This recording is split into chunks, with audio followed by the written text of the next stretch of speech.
जय हिंद स्टूडेंट, आपका स्वागत है KSC क्लासेस गया में। आज का टॉपिक है, हम लोग पढ़ेंगे आवर्त सारणी के बारे में। जरा ध्यान से समझेगा। आवर्त सारणी कहते हैं किसको? क्या सबसे पहले ये जानो कि ये आवर्त सारणी है ना, ये आवर्त सारणी कहते हैं किसको? तो एक बात याद रखना, हाइड्रोजन, हीलियम, लिथियम ये सब का है तत्व है। अब तत्व को सजा कर रखना आवर्त सारणी कहलाता है। क्लियर? क्या बताएं? तत्व को सजा कर रख देना आवर्त सारणी कहलाता है। लेकिन यहाँ से प्रश्न ये बनता है कि आवर्त सारणी सबसे पहले दिया था कौन? आवर्त सारणी सबसे पहले दिया था कौन? तो उस व्यक्ति का नाम है डोबे राइनर। उस व्यक्ति का नाम क्या है? तो डोबे राइनर। क्लियर? लेकिन जो डोबे राइनर था, इसको बोलचाल की भाषा में डोबे रेनर भी कहते हैं, लेकिन किताबा में लिखल रहेगा का डोबे राइनर। क्लियर? लेकिन जो डोबे रेनर था, ये पूरी तरह से तत्व को सजा पाया नहीं, सजा पाया। तो उसके बाद अगला वैज्ञानिक का एंट्री होता है, उसका नाम है न्यूलैंड्स। उस व्यक्ति का नाम क्या है? न्यूलैंड्स। उस व्यक्ति का नाम क्या है? न्यूलैंड्स। अब जरा ध्यान से समझेगा, न्यूलैंड्स भी आवर्त सारणी बनाया, लेकिन न्यूलैंड्स भी पूरी तरह से तत्व को सजा पाया नहीं, सजा पाया। यानी डोबरेनर के आवर्त सारणी भी फ्लॉप हो गया और न्यूलैंड्स के भी आवर्त सारणी का हो गया, फ्लॉप हो गया। अब उसके बाद एक व्यक्ति का एंट्री होता है, उसका नाम है मेंडलीव। उसका नाम क्या है बाबू? तो उसका नाम है मेंडलीव। अब जरा ध्यान से समझेगा, ये मेंडलीव ही तत्व को सजाया, लेकिन अब तत्व को सजाने के बाद ये एक आवर्त सारणी बनाया, लेकिन ये मेंडलीव के आवर्त सारणी भी पूरी तरह से क्या हो गया? फ्लॉप हो गया। अब उसके बाद एंट्री होता है केकरा? तो मोसले का। किसका एंट्री होता है? मोसले का। और ये मोसले तत्वों को इतना बढ़िया से सजा दिया कि आज तक एक आवर्त सारणी को कोई गलत कर पाया नहीं, कर पाया। तो यहां से एक बात याद रखना, याद यही रखना कि आधुनिक आवर्त सारणी, क्या बाबू? आधुनिक आवर्त सारणी। आधुनिक आवर्त सारणी कौन दिया? क्या सवाल पूछा जाएगा? आधुनिक आवर्त सारणी कौन दिया? तो याद रखना मोसले। अब ये चारों वैज्ञानिक का नाम याद होना चाहिए बारीकी से, क्योंकि स्टेटमेंट वाला सवाल पूछ देगा, पूछेगा इस तरह से, आवर्त सारणी के क्रम को चुने। आवर्त सारणी जो दिया उस वैज्ञानिक के क्रम को चुने। तो अगर इतना बातें याद रहेगा तो आसानी से बनेगा।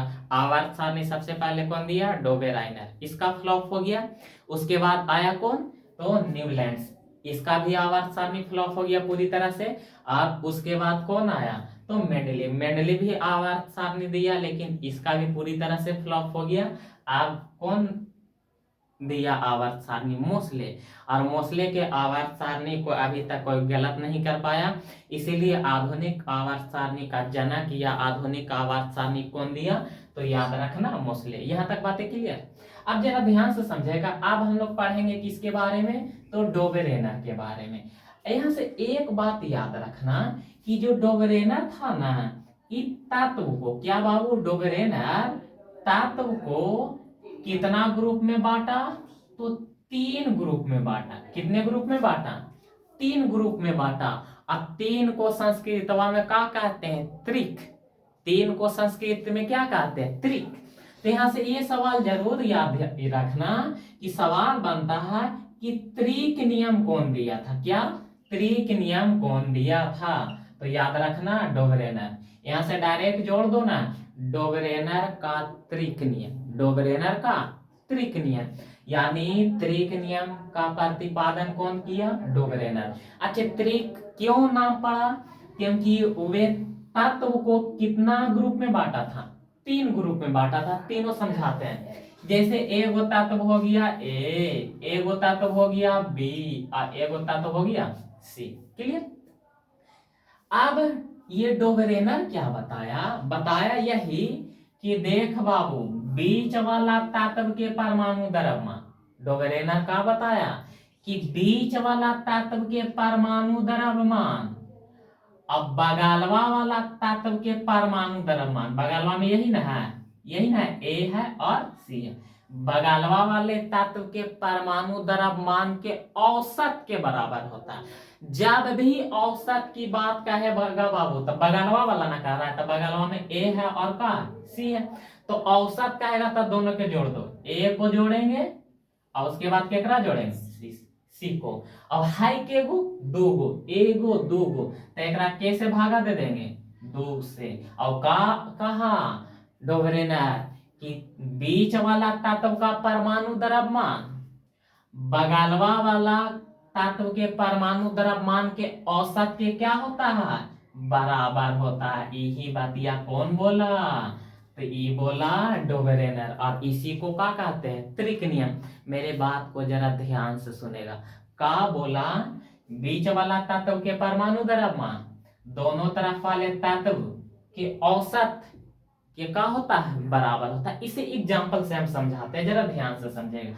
एग्जाम्पल से तो एकदम आराम से समझ में आ जाएगा, एग्जाम्पल से समझाते हैं। जैसे में जिसको कहा जाता है, 3 गो तत्व लेते हैं, एगो के नाम है लिथियम, लिथियम के संकेत होता है Li, क्लियर। और एकार परमाणु द्रव्यमान होता है 7। उसके बाद सोडियम, सोडियम का संकेत होता है Na, और एकार परमाणु द्रव्यमान कितना होता है, 23, क्लियर। और एक याद रखना, पोटेशियम, पोटेशियम का संकेत होता है K, और एकर परमाणु द्रव्यमान कितना होता है, तो याद रखना एकर परमाणु द्रव्यमान होता है 39, क्लियर। ये एग्जांपल बताएं। और डोबरेनर का बोला कि देख बाबू, बीचवा वाला के द्रव्यमान, तो बीचवा में कितना है, 23। और कह रहा है कि औंठिया पौंठिया, तो औंठिया पौंठिया ही ना है, औंठिया पौंठिया के औसत के का होता है, बराबर होता है। तो बताओ यहाँ कितना है, 7 प्लस 39। अब है के गो दो गो, तक के गो से भागा देंगे, दो गो से भागा देंगे। अब इसको क्या कर दो, बराबर। अब देखो दोनों बराबर होता है कि नहीं, जरा ध्यान से समझेगा। यहाँ तक बातें समझ में आया कि नहीं। अब जरा ध्यान से देखेगा, ई दोनों के जोड़ेंगे, ई दोनों के क्या करेंगे, तो 39 में 7 जोड़ेंगे तो कितना हो जाएगा, 46 होगा कि नहीं, बातें के लिए 46 होगा। अब बताओ 2 से भागा देंगे तो कितना होगा, 23 दूना 46। अब यहाँ देखो एने भी 23 और एने भी 23, तो यही ना डोबरेनर बोला था, क्या बोला था कि बीचवा वाला के परमाणु द्रव्यमान और दोनों तरफ वाले तत्व के परमाणु द्रव्यमान, दोनों तरफ वाले तत्व के औसत का होता है, बराबर होता है। देखो यहाँ भी 23 और यहाँ भी 23, क्लियर हुआ। क्या बताया डोबरेनर अपने त्रिक नियम में, कि बीच वाला तत्व के परमाणु द्रव्यमान और दोनों तरफ वाले तत्व के औसत के परमाणु द्रव्यमान के क्या होता है, बराबर। देखो यहाँ भी 23 और यहाँ भी 23। यहाँ तक ये वाला बातें क्लियर हुआ, क्लियर हुआ कि नहीं, हाँ या ना, समझ में आया या नहीं। बताओ आवर्त सारणी सबसे पहले कौन दिया था, तो आवर्त सारणी सबसे पहले दिया था कौन, डोबरेनर। उसके बाद आवर्त सारणी दिया न्यूलैंड्स, न्यूलैंड्स के बाद आया मेंडलीव, और मेंडलीव के बाद आया कौन, मोसले, क्लियर। बताओ त्रिक नियम कौन दिया, तो डोबरेनर, क्लियर यहाँ तक। अब त्रिक नियम में क्या बताया कि बीच वाला तत्व के परमाणु द्रव्यमान दोनों तरफ वाले तत्व के औसत के क्या होता है, बराबर होता है, क्लियर। अब जरा ध्यान से समझेगा। अब हम लोग पढ़ेंगे किसके बारे में, न्यूलैंड्स के बारे में। न्यूलैंड्स का किया था, ये बड़ा खतरनाक इंसान था। ये का किया, तत्व को संगीत के स्वर में सजाया, और संगीत के 8 गो स्वर होता है, के गो स्वर, 8 गो। 8 याद है, पहला का नाम है सा, रे, गा, मा, पा, दा, नी, सा, के वो हो गया 8 गो। अब न्यूलैंड्स का कहता है कि देखो 8वां तत्व का गुण पहला तत्व के गुण से का होगा, मिलेगा। मतलब एकर लक्षणिया जैसा होगा वैसा लक्षणिया एकर होगा, क्लियर। अब बताओ के वो है 1 2 3 4 5 6 7 8, मतलब संगीत के 8 स्वर से तुलना किया तत्व को। इसीलिए न्यूलैंड्स जो आवर्त सारणी दिया उसको कहते हैं अष्टक नियम। नियम, न्यूलैंड्स के कौन नियम बाबू? तो अष्टक नियम, अष्टक नियम। अब समझ में आया कि आखिरी अष्टक नियम काहे कहलाया? तो पहला सवाल यही बनता है, अष्टक नियम कौन दिया? न्यूलैंड्स। अब त्रिक नियम कौन दिया? डोबरेनर। क्लियर? अब जरा ध्यान से सुनेगा, न्यूलैंड्स तो अष्टक नियम दिया, लेकिन तत्व की तुलना कौन से किया? तो संगीत के 8 स्वर से किया। और क्या बोला कि 8वां तत्व का गुण लक्षण कहां से मिलेगा? पहला से मिलेगा। यहां तक बातें क्लियर हुआ? अब जरा ध्यान से सुनेगा, न्यूलैंड्स के अष्टक नियम तो हम लोग पढ़ रहे हैं, अब इसके आवर्त सारणी को बताते हैं। और आवर्त सारणी से कई प्रकार के सवाल बनता है, वो सब क्लियर हो जाएगा, बस आप ध्यान से बोर्ड पे देखेगा, जरा ध्यान से समझेगा। सबसे पहले न्यूलैंड्स जो आवर्त सारणी बनाया ना, उसे हम बनाते हैं। और यहां से तुम्हें ये समझ में आएगा कि केकरा आवर्त कहेंगे और किसको वर्ग कहेंगे। जरा ध्यान से समझेगा, ये 1 हो गया, 2, 3, 4, 5, 6, 7।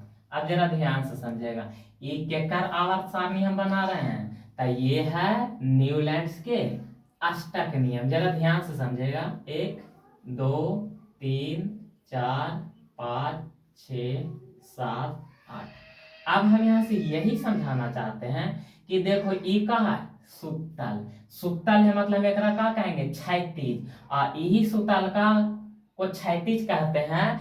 और आवर्त सारणी में क्षैतिज कतार को आवर्त कहते हैं। क्षैतिज कतार को क्या कहते हैं? आवर्त। क्लियर हुआ? क्या बताएं? आवर्त सारणी में क्षैतिज कतार को क्या कहते हैं? आवर्त। क्लियर? और जो खड़ा होता है उसको उदर्ग कहते हैं, और इसी को कहा जाता है क्या? वर्ग। क्लियर? तो यहां से 2 पॉइंट पहले सेट कर मेमोरी में। आवर्त सारणी में क्षैतिज कतार को क्या कहेंगे? आवर्त। उसके बाद आवर्त सारणी में उदर्ग को क्या कहेंगे? वर्ग।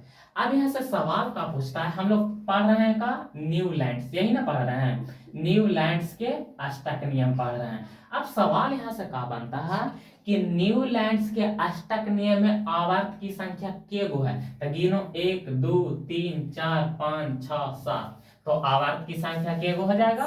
क्लियर? अब यहाँ से सवाल बनता है क्या कि न्यूलैंड्स के अष्टक नियम में वर्ग की संख्या क्या हुआ है? गिनो, 1, 2, 3, 4, 5, 6, 7, 8। यहाँ तक बातें क्लियर हुआ या नहीं? अब सवाल यहाँ से क्या बनता है? बनता है यही कि न्यूलैंड्स जो अष्टक नियम दिया उसमें पहला तत्व का नाम क्या है? तो याद रखना, पहला तत्व का नाम है हाइड्रोजन। ये बहुत बदमाश है, इसीलिए इसको कौन तत्व कहते हैं? आवारा तत्व। क्लियर? हाँ या ना? अब बताओ, इसी तरह से तो पूरा वैरायटी कैसे डिब्बा बनेगा ना बाबू? बनेगा कि नहीं? अब जरा ध्यान से समझेगा हम क्या समझाना चाहते हैं। अब यहाँ से सवाल यही बनता है कि न्यूलैंड्स के अष्टक नियम में अंतिम तत्व कौन था? तो अंतिम तत्व है जिसका नाम है थोरियम। अंतिम तत्व का नाम क्या है बाबू? अंतिम तत्व का नाम है थोरियम। और थोरियम का संकेत क्या होता है? TH। का बताएं कि न्यूलैंड्स के अष्टक नियम में पहला तत्व हाइड्रोजन, और उसके बाद अंतिम तत्व थोरियम, उसके बाद न्यूलैंड्स के अष्टक नियम में आवर्त की संख्या 7, और उसके बाद वर्ग की संख्या 8। अब यहाँ से एक सवाल बनता है कि कुल तत्वों की संख्या कितना था? तो याद रखना 56। तत्वों की संख्या कितना था? न्यूलैंड्स के अष्टक नियम में तत्वों की संख्या 56। कहेगा कैसे? बताओ, 7 गो आवर्त, 8 गो वर्ग, गुना करो तो 8 7 56। तो न्यूलैंड्स के अष्टक नियम में कुल तत्वों की संख्या कितना? ये खोपड़ी में सेट कर रही, याद करने वाला नहीं, लॉजिक से तो बताएं। 8 7 कि 8 को पारा ना आता है? अगर तुम जनरल कंपटीशन के तैयारी कर रहा है तो 8 का 7 का ना आता है तो सब ऊपर से टॉप मारता है, तो कहां से टॉप मारेगा? नीचे से। अब जरा ध्यान से समझेगा, लेकिन यहाँ से सवाल बनता है, क्या सवाल बनता है कि न्यूलैंड्स के अष्टक नियम कहां पर जाके फ्लॉप हो गया? पूरी तरह से कहां पर जाके इसका क्या हो गया? अंत हो गया। तो जरा ध्यान से समझेगा कि एक नियम कहां पर खत्म हो गया? तो इसका नियम पूरी तरह से कैल्शियम पर जाके क्या हो गया? खत्म हो गया। मतलब न्यूलैंड्स के अष्टक नियम कहां पर फ्लॉप हो गया? तो कैल्शियम पे इसका नियम क्या हो गया? लागू हो। कैल्शियम के आगे जैसा ही बढ़ा तो पहला का गुण 8वां से मिले लगा? नहीं मिले लगा, यानी एक नियम कहां पर फ्लॉप हो गया? कैल्शियम तक। ठीक, अब जरा समझेगा, यहाँ से कई वैरायटी के सवाल बनता है। बताओ, न्यूलैंड्स के अष्टक नियम में अंतिम तत्व थोरियम, कुल तत्व 56, आवर्त 7, वर्ग 8, कहां पर समाप्त हो गया इसका नियम? तो कैल्शियम तक। क्लियर, यहाँ तक बातें समझ में आया? हाँ या ना? बस रहने दिया जाए। यदि क्लास पसंद आता है तो इस चैनल को सब्सक्राइब कर दिया करना।